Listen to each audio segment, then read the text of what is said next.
พี่มิทินน้องชมพู่รอนานไหมกว่าจะแอบออกมาได้พี่รู้ไหมว่าหนูปีนรั้วโรงเรียนออกมาเลยนะเนี่ยอุ้ยเจ็บขาหมดเลยไม่เป็นไรนะน้องชมพู่เดี๋ยวนอนพักแล้วก็หายนะ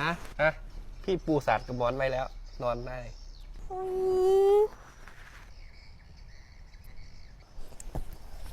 พี่มิทินกี่โมงแล้วอะ